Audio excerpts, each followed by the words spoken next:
Hello friends, welcome to Mittal's kitchen. તો આજે આપણે રવૈયાની રેસીપી જોવાના છે.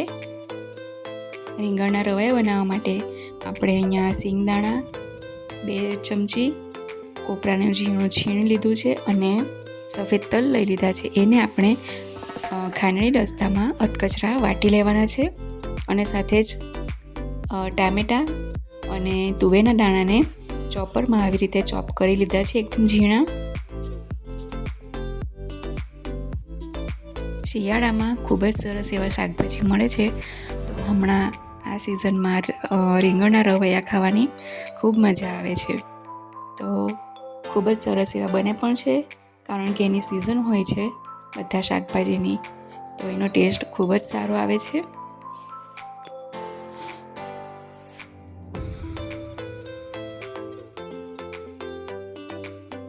હવે આપણે આ શિંગદાણા, તલ અને કોપરાની છીણને અધકચરા વાટી લીધેલા એ એડ કરી લીધા છે. અને આ લીલા કાંદા છે એના વ્હાઈટ ભાગ સાથે જ આપણે કાપી લીધા છે ઝીણા ઝીણા, એને પણ આપણે એડ કરી લઈશું 1 બાઉલ જેટલા.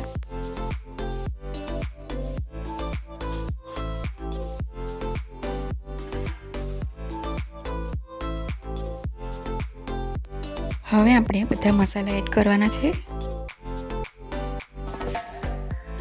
કલર સારો આવે એના માટે આ કાશ્મીરી લાલ મરચું પાવડર લીધો છે 1 મોટી ચમચી જેટલો.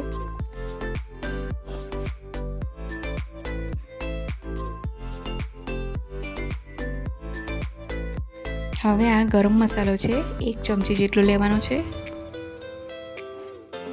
આ રજવાડી ગરમ મસાલો છે એટલે 1 ચમચી લીધો છે. તમારી પાસે કોઈ બીજો સિમ્પલ મસાલો હોય તો તમે એ પણ એડ કરી શકો છો. એની સાથે જ આપણે 5 ચમચી હળદર પાવડર લીધો છે અને આ આદુ મરચાં અને લસણની પેસ્ટ લીધી છે. તીખાશ તમને જે પ્રમાણે ગમતો હોય એ પ્રમાણે લેવાનું અને મીઠું સ્વાદ પ્રમાણે ઉમેરવાનું છે.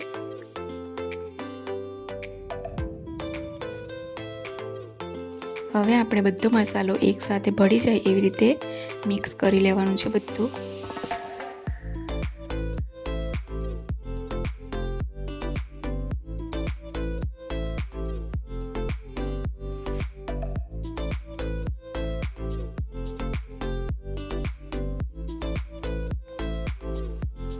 તો હવે મસાલો રેડી છે. હવે હું એ રીંગણ લઈ લીધા છે. રવૈયાના જે રીંગણ આવે છે નાના નાના એ લેવાના છે આપણે, ને આવી રીતે આડા અને ઊભા કટ લગાવી લેવાના છે.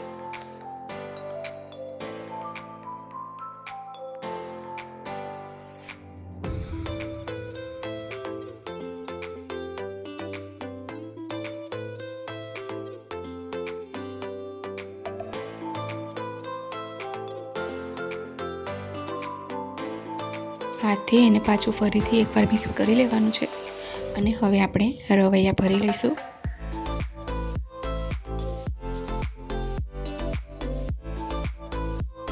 આવી રીતે આપણે થોડું થોડું હલકા હાથે પ્રેસ કરતા જવાનું છે અને ભરવાના છે રીંગણ.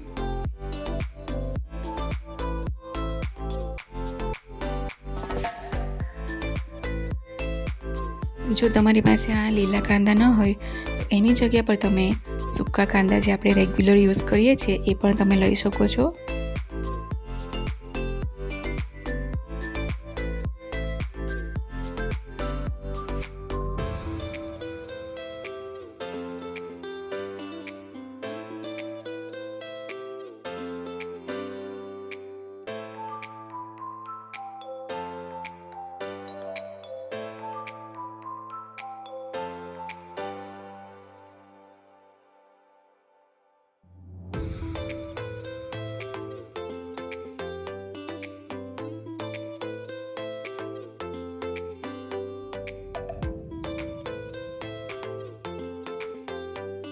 આવી રીતે જ આપણે બધા રવૈયાને ભરી લેવાના છે.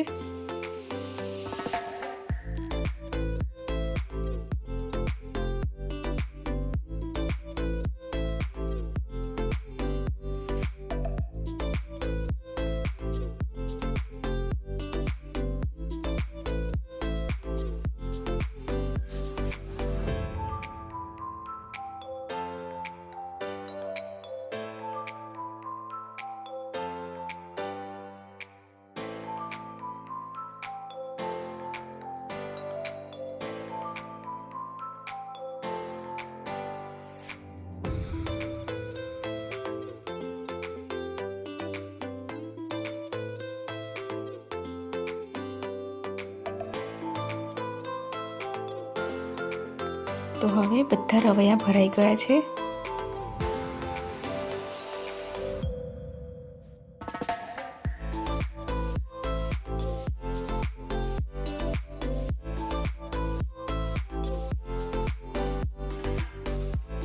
હવે આપણે કુકર લઈ લેવાનું છે. ગેસ ઓન કરીને આપણે કુકર મૂકી લીધું છે. એની અંદર 4 થી 5 ચમચી જેટલું તેલ લઈ લેવાનું છે.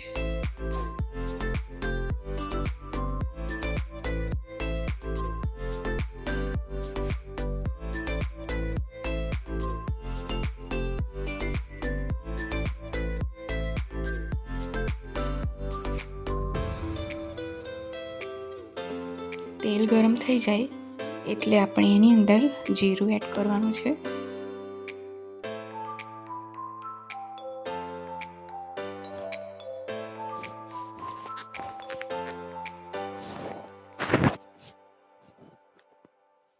એક નાની ચમચી જેટલું જીરું લઈ લીધું છે.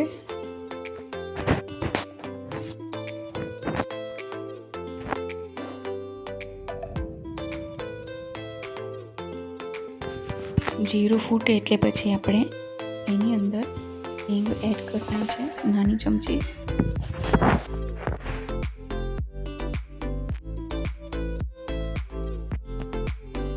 જીરુંનો કલર ચેન્જ થાય અને ફૂટવા લાગે ત્યારે જ આપણે હિંગ એડ કરવાની.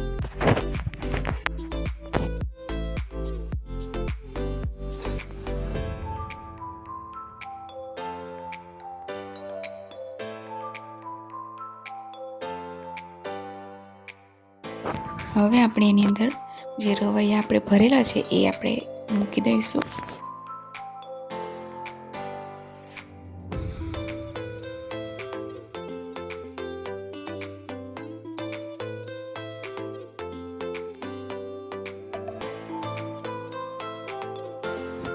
અને સાથે જ આ જે મસાલો વધ્યો છે એ પણ આપણે એની અંદર એડ કરી દેવાનો છે.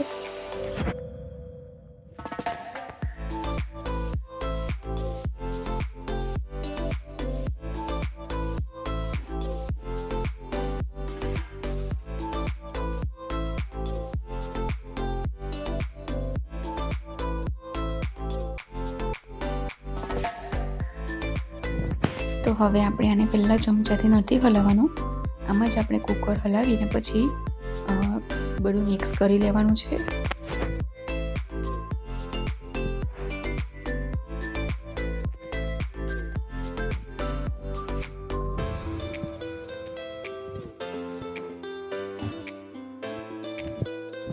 પછી થોડી વાર રહીને આપણે ચમચાથી ફેરવીશું બધું.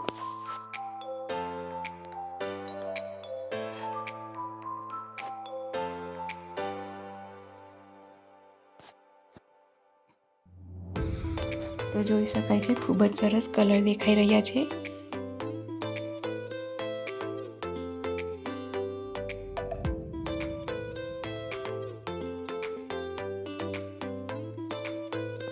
ગેસની ફ્લેમને એકદમ સ્લો રાખીને આપણે થોડી વાર માટે થવા દેવાના છે.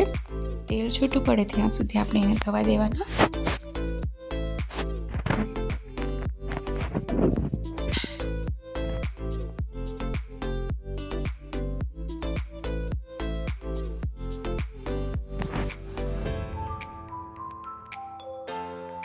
તો હવે તેલ છૂટું પડી ગયું છે આમાં અને મસાલા પણ ચડી ગયા છે. હવે આપણે આ જેમાં રવૈયા ભર્યા હતા એમાં જ આપણે અડધો ગ્લાસ જેટલું પાણી લેવાનું છે અને ગરમ કરવા મૂક્યું છે. અડધોથી તમને જેટલી ગ્રેવી ગમતી જોઈતી હોય એ પ્રમાણે તમે અડધો ગ્લાસ કે 1 ગ્લાસ પાણી લઈને ગરમ કરીને પછી એડ કરવાનું.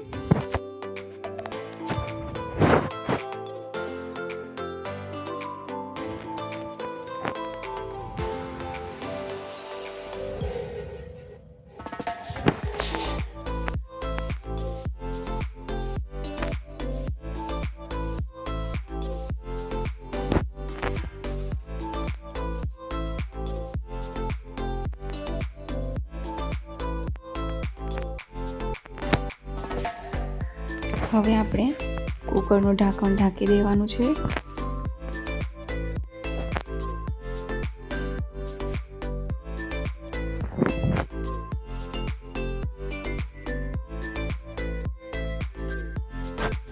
આપણે ઢાંકી દીધું છે અને હવે લગભગ 3 વિસલ પછી આપણે જોઈ લઈશું.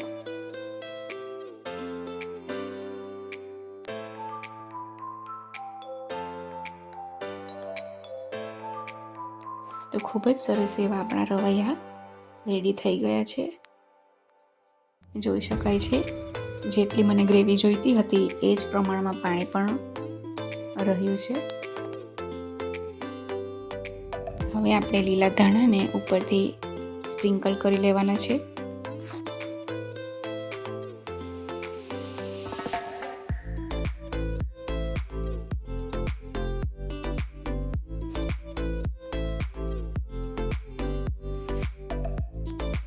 તો હવે રેડી છે આપણા ભરેલા રીંગણના રવૈયા. તો હવે સર્વ કરી લઈશું. તો રવૈયાને હું રોટલી અને ખીચડી સાથે સર્વ કર્યા છે.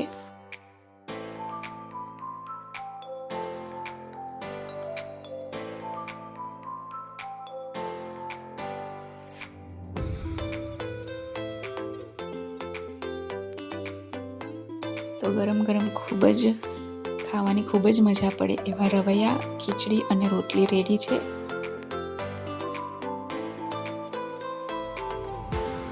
આપણે ઉપરથી થોડા લીલા કાંદાના પાન એડ કર્યા છે. Thanks for watching.